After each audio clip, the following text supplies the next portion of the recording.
X-Men. Get it!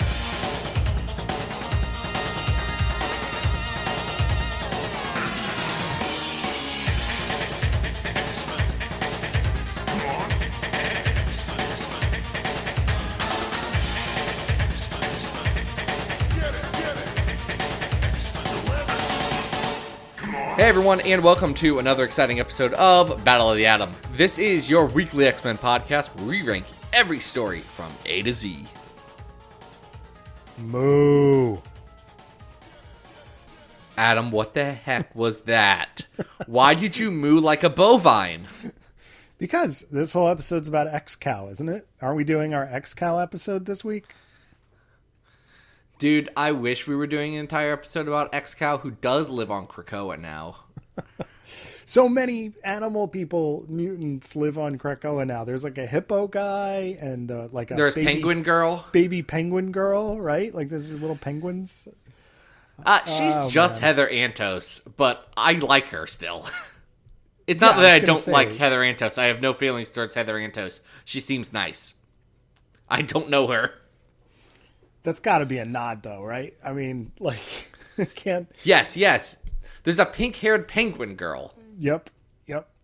The only thing that would be more Heather Antos if she had a milkshake in that picture, which is ironic because in the very famous picture that got a lot of very weird people very angry at women for no reason, she was not actually drinking a milkshake. Other people were. Yeah, God forbid. But what have you? Get together with their friends and, yeah, God forbid anybody drink a milkshake with their friends, right? Yeah, I feel like that's old. That's old news. But yes. Oh yeah. Well, today we're gonna get feral, right? We're gonna get a little. Well, we're not gonna talk about feral. We aren't. We are going to talk about, and I quote, the role of livestock in Academy X routines. Whose idea was this? This is a crazy idea. This comes from Patreon supporter Leah Williams. Leah was so nice enough to go over to patreon.com, throw a little money our way, and support the show. So thanks, Leah. You're great. We like you. This is the Leah Williams of Gwenpool fame? I cannot confirm if this is the Leah Williams or not. All I know is that it says Leah Williams on Patreon. Well, I'm just going to have to take it on faith that this is one of the most amazing writers listening to our amazing show. And so we must be talking about an amazing animal first. No, we're actually not. Aww. Here's the thing. X-Cal's a background character who's a dungeon master that one time. But that's just a side gag and not very good. So, we just looked at other times the X-Men and animals hung out, and it's not a ton. It's not as much as you'd think, and you know, we are still waiting for the New Mutants movie to be released to talk about a specific bear. So we picked another New Mutants arc that involves a real fan favorite, if you will. We are talking about New Mutants 56 through 58, the Bird Brain Saga. This is written by comics' favorite grandma, Louise Simonson. And she is... I want to preface this. Wheezy is amazing and fantastic, and the editor responsible for so many good X-Men stories, and the writer of just so much good stuff. She even put out a Power Pack story this year that was delightful. So Wheezy's got it. And I don't want anyone to say anything bad about Wheezy after this segment ends. Yes, because what we're going to talk about is 3 issues of comics that have a lot going for them, with the big exception that they feature probably one of the most despised characters to ever appear in X-Men comics, and that is Bird Boy. Yeah, and look, justifiably so. And you're going to hear us switch between Bird Brain and Bird Boy because the comic does. I think his real name is Bird Brain, or at least that's the name the New Mutants give him, but TV calls him Bird Boy. It's a mess. Anyway, June Brigman does the first issue of this, with Brett Blevins doing the next 2. So Wheezy's New Mutants. This is right near the start of her New Mutants run. Before it gets good, Let's be frank. Before it gets good, and there was an edict from editorial saying, "Hey, the New Mutants don't really act like kids. They fight space demons and are really mature and mean to each other, and like they don't talk about midterms enough." So, Wheezy, can we get some more of that action? Can we get some fun kid stories? Yeah, so that's not apocryphal, right? Like that was a legitimate mandate to kind of age the characters down and make it a little bit more Saturday morning cartoon.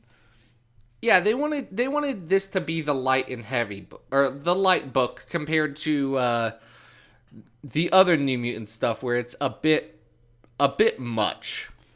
Which is kind of a crazy thing to request because, like, the book from the outset has been heavy. You know what I mean? Like, they may have spent some time in a shopping mall in the first couple of issues, but, like, the second we got to the year mark with Sienkiewicz, like, this series has been defined by things that are a little crazier and scary. So it's a little bit ridiculous to ask that of this book. Yeah, so Wheezy's playing against a stacked deck to begin with. And yes, we are going to make excuses for her because she's fabulous. Well, and I think we should be clear that, like, despite the fact that Bird Brain is here, like, the interactions between the characters, the artwork that's here, it's really good. Like, it's okay. It's not like this is some by any means some kind of like terrible comics. The problem is that we're stuck with this plot line in which this like terrible nuisance of a character that all it wants to do. Well, let's talk about Bird Boy for a second. What is Squawk! Squawk! Hamburger! Shake! McBurgers! Squawk! That's all it does. So it's that for 3 issues. Right. And we've talked a little bit about Bird Brain before because we covered the New Mutants Fall of the Mutants arc, which comes directly after this. But man, it's a lot of squawking, especially in 57 and 58 about cheeseburgers. Yeah, it's a lot. And it's not just, for me, it's not just Bird Brain. I hate how the New Mutants themselves are written in these. They don't feel right. They do not feel like the characters we spent the last 50-some issues getting to know, or, quite frankly, the characters we'll spend the next 40 issues getting to know. This is weird, and I don't like it. All right, well, I don't necessarily have the same impression, but is it more because of the dialogue, or is it more because of the way in which Brett Blevins is sort of aging down the characters? It's 100% the dialogue for me. I like Brett Blevins as an artist. I think he can do some great stuff. Mm-hmm. He's not my favorite here. I don't think this is his best work. I think he does some, as much as I hate Bird Brain, and I do, he does some really expressive things with the characters. Like there is some good cartooning being done here. I still don't love it. Yeah, and I think it's bad. That's the shame of this, is that Brett Blevins is such a good cartoonist, and you're right, like, he hasn't hit the stride that he will later on in this run, but he's already doing a very specific kind of body language with the characters. The expressions are all very big and very cartoony. I think it's amazing. I agree that there is a little bit of shift, you know what I mean? Because like we were describing, there is a little bit of a mandate here to say we want these characters to be acting differently and interacting differently. But it's all bogged down by, Bird Brain and dressing him up like Steven Tyler to take him out to McDonald's constantly and worrying about whether Bird Brain is going to go back to McDonald's. It's like that's just not interesting. It's bad, actually. Rain is smitten by this. Cypher, in his most relatable role, thinks this is stupid until the last issue where Cypher just... I'm like, come on, man. I was about to be sad that you were going to get shot in 3 issues. Well, Cypher's good now, but guys, Cypher's a challenging character in the original New Mutants. He has some flaws. Yeah, I mean... he hasn't always been portrayed as sort of like, an extremely interesting character. And sometimes he's portrayed as addicted to the internet. Right. with a beard, and sometimes he can read body language. Which makes him an expert martial artist, yes. Right. So anyway, I mean, I think the less said about this, probably the better. This is how we get to the, Birdbrain's Island in Fall of the Mutants. But like I said, a huge chunk of this story is literally about teaching this awful character how to try and speak. And then when it does, all it wants to do is go to McDonald's and eat cheeseburgers. And it's like, there's not a lot here to enjoy, No, it's not. Can I tell you something else that bothers me about this arc? Yeah, go for it. In the first issue, the Hellions who show up and they have a scavenger hunt to capture Birdbrain with the New Mutants, which is bad. The New Mutants have to wear their graduation costumes, which are some of the worst designs that have ever cursed X-Men. They're so bad. They're not even 90s bad. They're just like, what are you doing, guys? Those are Art Adams designs, aren't they? I think they are. And Art Adams is a great, great, great, great artist who did some piss poor designs here. Yeah, they're not great. But the Hellions talk about having to prep for finals. And in this arc, Magma transfers officially over to the Hellions at the Massachusetts Academy. Yep. And then all the New Mutants are talking about midterms the next issue. So I kind of feel like they have no idea when this is supposed to get set, because that's not how education works as far as I have been aware of. No, not generally. But yeah, I feel like the push to make it a little bit more of a school-based book and make it, Hellions versus New Mutants, sure, fine. But, putting this character, this I don't even want to call it a Muppet because it's kind of an insult to Muppets.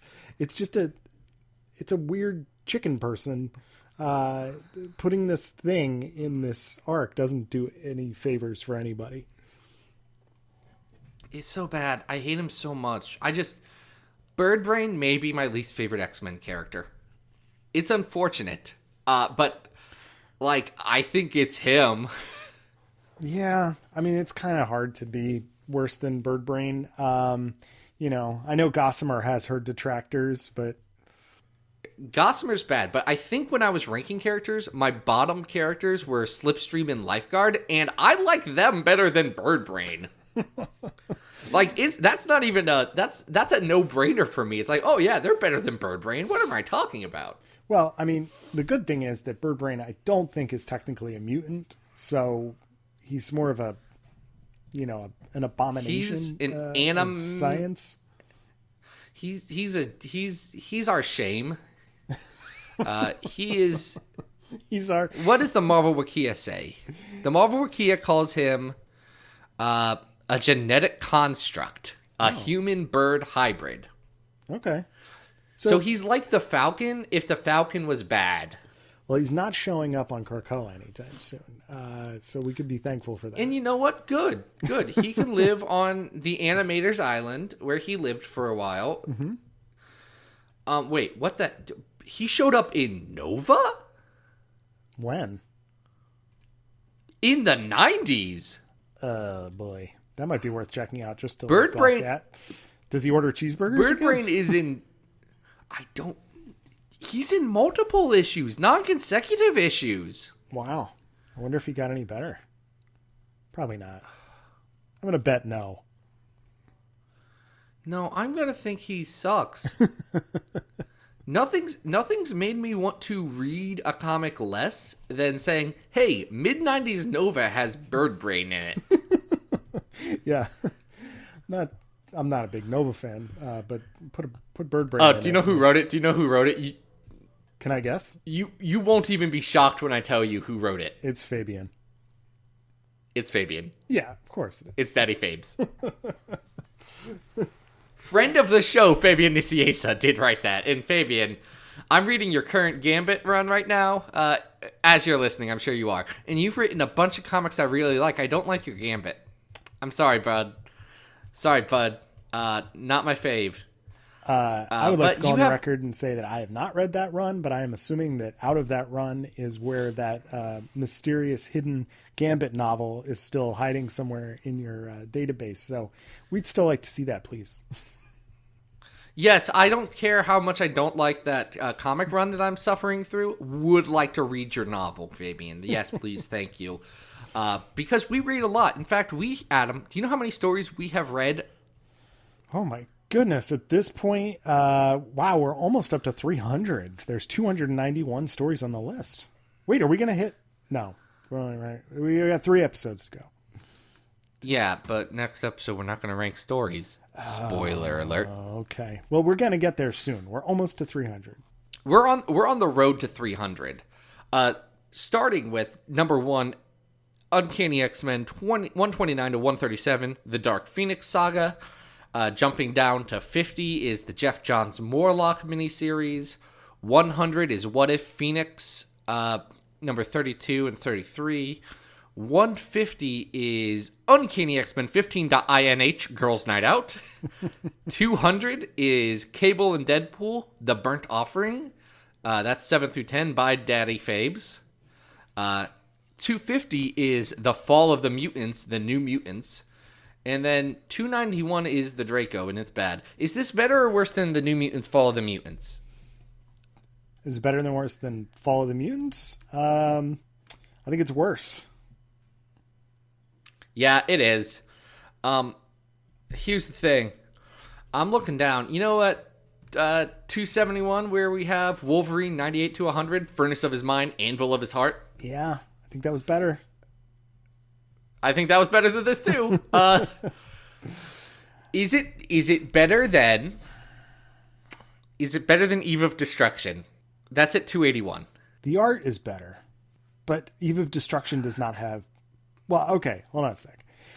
Let's deconstruct this a little bit, because Eve of Destruction does have some really, really bad, like, only time they appeared mutants, courtesy of professional comics writer Scott Lobdell. So we're definitely in the right realm here. I'm gonna straight up say I like Eve of Destruction better. I'd rather reread that. Okay. Prisoner of Love, better or worse? Oh, Prisoner of Love is close. We can't be out of the ballpark because this is near the bottom of our list. I'm gonna say 283. That would put it in between the Madeline Pryor Hellfire Cult arc of X-Men, Uncanny X-Men, and Prisoner of Love, because I do still like the artwork here. I want to give it a little bit of credit, and I don't think it's nearly as bad as like the artwork in 284, which is What If Wolverine was Lord of the Vampires during Inferno. And I know you don't hate this as much as the X-Men 100th anniversary special at 285. I mean that's where I was debating. I was looking right there. I was like, do you like Prisoner of Love better than this? I mean, I don't know. Let's put it below Prisoner of Love, but above What If Wolverine was Lord of the Vampires during Inferno. That would make it 284. Perfect. Done. Love it. Okay. May we never speak of Bird Boy again. No, there's definitely another arc that we could legitimately and will have to cover at some point before the end of the world. All right. I guess. I don't want to. I mean, yeah, guys, I don't want to talk about Bird Boy either. He's terrible, and that squawking hurt my voice. It was intense, but that's how it sounds when you read it. It's the worst. It's all of the worst. I'm going to let that part of the clip through the audio. I'm not going to edit that one out. I'll be like, I'll compress all of this, and you will stay here in all of your shame. All right, we need a palate cleanser. We do. Where do you want to go next? The circus? No, I don't. Okay. I don't want to go to the circus right now, but I do. I do want to go visit an old friend. Oh, I like the sound of that. I would like to go to All New Wolverine number 7, written by Tom Taylor, with art by Marciko Takara. Oh, I miss this book. This is a great book. This is a good book. So the first arc of this book deals with a lot of stuff about Laura and cloning and meeting her new sister Gabby, and it's intense in parts. Mm-hmm. So he put this story in there to ease a lot of that pain. And Squirrel Girl's here. I'm a fan of the Unbeatable Squirrel Girl. Are you a fan of the Unbeatable Squirrel Girl? God. It's the best. It's the best. Yeah. So I remember where I was when Unbeatable Squirrel Girl was announced. Where were you? I was in the cafeteria at my job, and I saw that there was a new Marvel comic, and I said, Squirrel Girl, that's wacky. And then I saw that it was being written by Ryan North. Boom. And I didn't know Erica Henderson at the time. Sorry, I'm that kind of guy. I just didn't know what she was doing. Ryan North is well known for being the writer of the webcomic Dinosaur Comics, which is the same comic every day for well over a decade. Mm-hmm. Starring a T-Rex, a Utah Raptor, and a Drysiamius, and a car, log cabin, and small lady. God is also involved often. Yes. Ryan North is also responsible for Choose Your Own Adventure Shakespeare books. Like, he's a madman. Yeah, I do have a copy of William Shakespeare Punches a Friggin' Shark and or Other Stories by Ryan North near me when I go to sleep because I've not taken it off of the under shelf of my bedside table for 2 years. I think that's reasonable. And as listeners probably know, or if you ever listen to me go on about it, I'm a huge Erica Henderson fan. So to see this character pop up and also introduce a vital cast member to the all-new Wolverine book, which is, of course, Jonathan the Wolverine, the actual Wolverine, it's so joyful. It's a weird mission statement of what the book was going to be, because Gabby had already been the lighter character in the book, a little more joyful. But when the book says, hey, Squirrel Girl's going to be here, and also there's going to be a real Wolverine that lives with them now, you start to realize that this is going to be quite a ride. And Jonathan's good. Now, the reason why Squirrel Girl brings a Wolverine to Wolverine, and we're talking about Laura Kinney, I think here. Yeah, I think we were clear about that. Maybe I not. wanted to make sure we're clear about that's that. Important. It's important to be precise about these things. Squirrel Girl thinks Laura Kinney can talk to Wolverines because Squirrel Girl can talk to squirrels. Yes, and I love that Laura's immediate reaction is that she thinks that the Wolverine is going to go basically maul Gabby to death. And no, Jonathan is a sweet, lovable pet, which, is a bit of a stretch given what Wolverines are capable of in the wild. But for this particular book, it's so nice. It's comforting for them to have a pet. Anyway, Squirrel Girl's mad because Laura accidentally displaced a squirrel on one of her adventures. And she's like, that squirrel had a family. We need to go find him. And they do. And it's a really cute thing. And this is sort of a rhythm that Taylor sets up, is that he tells these darker stories and then balances them out with, the annual that we talked about with Spider-Gwen, or a Deadpool issue. And it's a nice way to inject some comedy into a series that, if it took itself too seriously, would probably drag on itself. Yeah. Yeah. And we've seen other writers try this approach unsuccessfully, frankly, but Taylor really has a knack for this kind of thing. I'm not saying his entire all-new Wolverine run was perfect. There were arcs that I definitely liked a lot less than others. But he really knocks it out of the ballpark here. This is a fun one. And Marciko Takara's art is so evocative, telling the full story in just, similar enough to David Lopez, who did the first 6 issues, but with a little bit less of, I don't even want to say grit, but David Lopez has a bit of a sadness behind all of his characters, I feel like. Mm-hmm. And Marcio Takara just doesn't. No, I love Takara's stuff. I know he's doing most of his stuff with DC these days, but and it's telling that this issue came out and then they tapped Takara to do the annual as well with Spider-Gwen, because he does have really good expressions. He's good about selling the acting of the characters and the comedy of the scenes in the way that he lays these things out. And it's really funny, like there's a squirrel in a box that jumps out because it turns out the daddy squirrel has been taken into the house of some punk kid. Yeah, and it's not only just the humor, which is very strong in this, but also it's bookended by an emotional beat where Laura has to accept that, hey, Gabby's part of her life now, and she doesn't want to be as closed off as Logan was to her. She wants to actually involve Gabby in her day-to-day. Yeah, we start the story with a vignette from the past, and Logan is basically saying, stay here, kid. I'm going on an adventure by myself. And she makes this determination before the end of this issue that Gabby's going to basically be her sidekick, and her family. She's a sister to her. So she's not going to leave her behind for adventures. And that sets up pretty much the template for what the rest of the book does.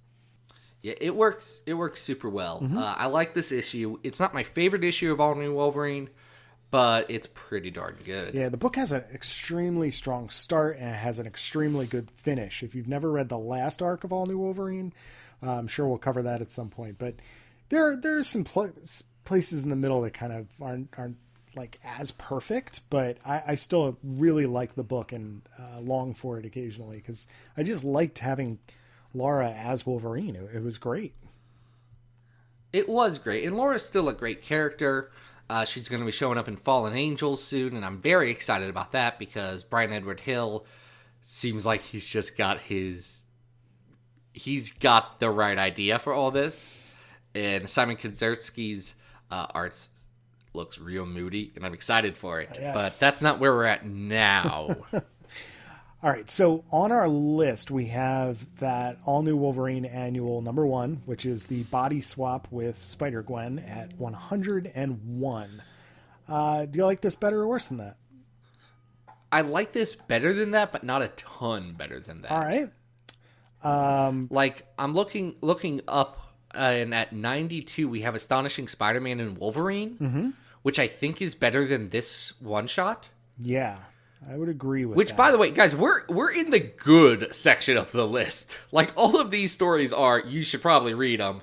I mean, all new Wolverine, check it out. It's very good. I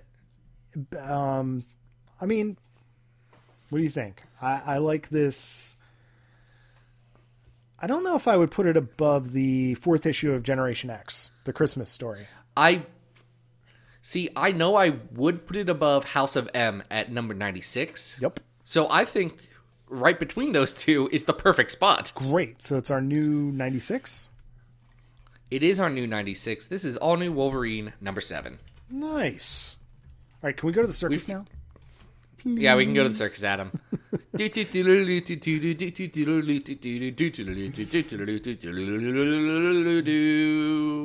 Guys, we're going back in time. Is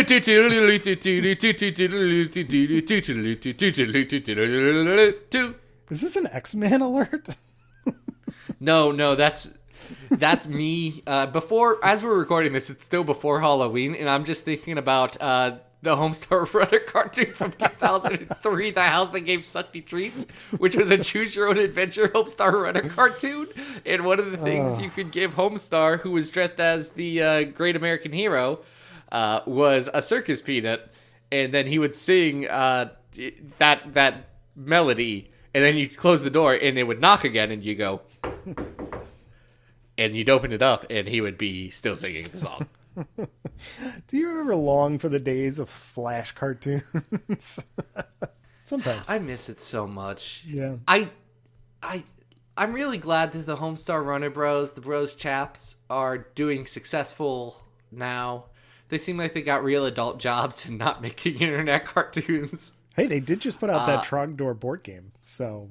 They did. I would have bid on that, or Kickstarter that, except for I don't play board games. All right. Well, that's okay. So... Anyway, instead of stacking him to the heavens, we're going to talk about another comic. Yes, we're going to talk about X-Men number 3, starring This is called... The Blob. Beware the Blob. Yeah, we got to beware the Blob. This issue, written by Stan the Man Lee and Jack the King Kirby. It's the third issue of X-Men that ever existed. Oh, yeah. So we're going to get some awkward stuff like Professor X professing his love to Jean in his mind. And it's never brought up again. And yes, it happens in this issue, and it's very bad. And no one, I repeat, no one ever mentioned it until Mark Waid in the run-up to Onslaught was like, oh, I remember everything from the Silver Age. I'm Mark Waid. Hardy, hardy, har. And it was like, maybe Professor X wanted to sleep with his student. Which is bad. I do want to point out that at the time, and this is a dangerous tightrope I'm walking. So, careful, Zach. At the time, Charles Xavier was a Korean War veteran and probably in his mid-30s at the oldest. So yes, still very gross and inappropriate to creep on a 16, 17-year-old student of his. He's not a 70-year-old dude in a wheelchair doing that, which is, I think, even worse. Nah, they're both the same. It's all bad. Look, it's all bad. It's more understandable why they were going that route when the age difference wasn't multiple generations. I guess. I mean, it's not good. That part's bad. This is it's also one panel, though. This is also an issue where the the villain is arguably like fat phobia. Like, yeah, the Blob's a bunch of fat jokes, which is super unfortunate. He looks like a Kirby monster. A little bit. Yeah, he's kind of put together with clay in the way that he's drawn. And honestly, like, at least for the first half of the issue, I feel kind of bad for the Blob. Like, he's just you're supposed to. He's a guy doing his job. He's a guy that wants to get shot and wants the bullets to bounce off of him. And it's like, why are you bothering me at work? I don't want to join your stupid team. Unfortunately. Yeah, the X-Men try and recruit him. It doesn't go well. No, it does not go well. So we basically spend the second half of the issue with the X-Men versus the circus. Yeah, so here's what happens. Blob gets recruited by the X-Men. He goes to the X-Mansion. He practices in the Danger Room for a hot second. And then Professor Xavier's like, yeah, you're homo superior. You're so much better than everyone else. And he's like, I am? Well, screw you guys. I'm gonna go take over stuff. Which is bad motivation. Yes. He does go to the circus ringleader guy and yell at him and said, you were mean to me, so now I'm in charge. Look at me. I'm the captain now. And gets all the carnies, including their elephants and their giraffes who start eating gorillas. Then the giraffe starts eating Bobby's ice cream, which is great. There is some wild Silver Age comics in this. They are untenable. They are unfathomable. They are just the most bonkers thing. Bananas. Cyclops shoots an elephant with his laser eyes. Yes. Beast does some very dramatic juggling of acrobats and fights a gorilla. Yeah, Beast fights a gorilla in one part. Yeah, you're right though. Cyclops is getting charged by a... Is this good? No. Well, I don't know. It is some Silver Age nonsense fun, and I did enjoy reading it. Like, it's not great. Like, as we've noted here, these characters are not really fully fleshed out. This is the first time we're really starting to see that Beast is like the smart guy. Like, we're just kind of... Yeah, that's the weirdest thing to me if you're reading these sequentially, because in the first 2 issues, the Beast is the Thing. Right. He's the Thing, but a person. Yeah. And the Thing's dumb as a pile of rocks. I love Ben Grimm so much. The ever-loving blue-eyed Thing. The pride of Yancey Street. Aunt Petunia's favorite. But he's not very smart. He's too ugly and too stupid to know when to quit. Man, I love the Thing. Hold on. Can we just take a minute to appreciate how good the Thing is? The Thing is amazing. Like, just an absolutely brilliant creation. I haven't finished reading it yet, but I just picked up Tom Scioli's Fantastic Four Grand Design, the first issue. I'm so excited to finish reading it. It's so good. It is. But this comic's not, which is unfortunate. The Beast just becomes smart in this, which is fine. Yeah. He's a better character for it. They were still getting their sea legs. Yeah, they really don't know what's going on. I mean, we're nobody's really clear about what the power sets are. You know, the interactions between the characters are very wonky. It's still in that, and it will be for a long time, but it's everybody wants Jean. And, you know, the culmination of this is so silly where they basically wrap up the circus in a sheet, and the Blob is like, they ain't mutants, they magicians. It's like, okay. Great. Let's get on to the Brotherhood of Evil Mutants. Yeah, this is bad. If you want to know how Jean Grey is written in this one, it's girl, and that's it, which is, you know, not fabulous by any means. Yeah, there's even a part in the beginning with the Danger Room where she's like, shouldn't I be doing something more interesting? And Professor X is basically like, nah, just move this block of wood through these metal rings. And she's like, dude, I'm... Okay, so knowing how Marvel comics were made in the 60s, part of me is 100% sure that was Stan Lee editing Jack. Like, that was him giving editorial notes as dialogue. Like, Jack, what are you doing? This is super boring. But now I have to make it work because I'm putting out 400 comics a day. Right. So, yes, there are some fun moments here, but nothing that you really need to seek out. Though I did enjoy the Blob. I mean, he's a time-tested, fun character, and he does have a couple of great moments here. Yeah, he's better in every other appearance, though. That's the thing. Yep. He's not quite at where we know and love him yet. Okay, so yeah, I'm gonna say this. X-Men number 4 and 5 is at 232, and I like both of those better than this. Yeah, they're a mess, now, but I think they're better. Yeah. We have another Blob story lower down the list from the Silver Age. It's X-Men 20 and 21, I, Lucifer, at number 254. Yeah, I think I might have liked that one better. What about you? I liked that one better. Yeah. It's not good. No, but it's bonkers in a really fun way. So this is better than 265 X-Men Revolutions, 100 to 102 with the Neo. Yeah, I think we might even be in like Heroes for Hope territory at 261. Is it better than the Star Trek X-Men? I think so. I mean, like, there's some really enjoyable, silly things that happen in this book. But I don't think it's better than Heroes for Hope. Okay, perfect. Then let's make it 262. Perfect. All right.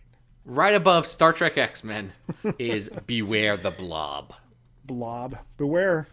You gotta beware him. Okay. Well, that was some animal hijinks. Gotta beware. That was some wild exploits of some animals. Thanks to Patreon supporter Leah Williams. If you want to be like Leah, and who doesn't, you can go on over to patreon.com/XavierFiles, throw in a couple money for the Battle of the Atom podcast. A couple money is a real legitimate amount of money, by the way. A couple money. I will say that right now, and this is a good problem to have, but there's been a lot of support for the podcast, in so much that I don't think the current reward tiers work in a satisfying manner. Because here's the thing, we have so many repeat people that we can't get new people, and we're fixing it. But more to come on that. More to come. There will be forthcoming information. Yeah, I have to do the thing where I figure it out. So actually, if you have any Patreon suggestions, hit me up on Twitter at XavierFiles. I'd love to hear them. You can also go to XavierFiles.com, where you can't hit me up because I turned off comments years ago because they were all bad. There were only like 4 ever, but every single one of them were terrible. Shocking. Yeah, comment section on the internet, who knew? But there's where we are doing really cool articles every week about the X-Men stories that are coming out. We have just put out one for Excalibur #1, which was a fantastic comic, and you should really check it out. I think Nola and Charlie did a awesome job with it. Agreed. And then this week we have 3 articles because I hate myself. Good stuff, though, man. Dawn of X is killing it so far. Yeah, the X-Men are on a 15-week streak of ruling, which is, we're going to keep that streak alive. We're getting spoiled. Anyway, Adam, where's your stuff? All right, guys, you can always follow me on Twitter at Arthur Stacy. As this episode comes out, we are in the last couple of days of the Bishan Jubes Collected Edition trade paperback Kickstarter. I am very hopeful that by the time we get to the end of this, that we will have reached the last stretch goal. At the time of this airing, we just reached round 5, which means that we're getting trading cards of Grimlock and Warlock by IDW Transformers artist Bethany McGuire Smith. And I did just announce today, when we were recording this, that Natasha Bustos of Moon Girl and Devil Dinosaur fame has signed up to do the last 2 cards if we get to that next level. So if you haven't ordered it, this is your last week to do it. I hope you order a copy and pick up some cool stuff or just get the cards, whatever it may be. So you can link to that through our Twitter accounts or just search for it on Kickstarter. Yeah, it's super cool. Also, less cool than Adam's project, but still very cool. You may have seen it in your feeds earlier this week, but Boku no X Anime has been launched. Me and Luz Bianca did the first episode last night as we're recording this. And it's going to be a good time. It does have its own separate feed, which I will link to, but just search Boku no X Anime. And you'll find it. You can spell all those words, right? Yes. Hopefully you guys have enjoyed the first episode. It gets better from there because the first episode of the anime, not as weird. But if you missed it, let me tell you what. Adam, do you think there's a talking squid in it? I hope so. You'd be right. His name is Mr. Cephalopods, and he's my favorite X-Men. That sounds lovely. Next week, we stay with the aquatic theme as we have Fallen Angels writer Brian Edward Hill coming on to talk about his upcoming series, and I'm so excited for that. Ooh, I am too. I have lobster questions that I will not ask him. Yeah, we have said one lobster question. We are only asking him one crustacean-based question. And we're going to stop ourselves after that. Maybe. Because he will hang up the call. Poor Brian. He's a good sport. I'm really looking forward to that. But until then, this has been Battle of the Atom. We hope you survived the experience. Get it!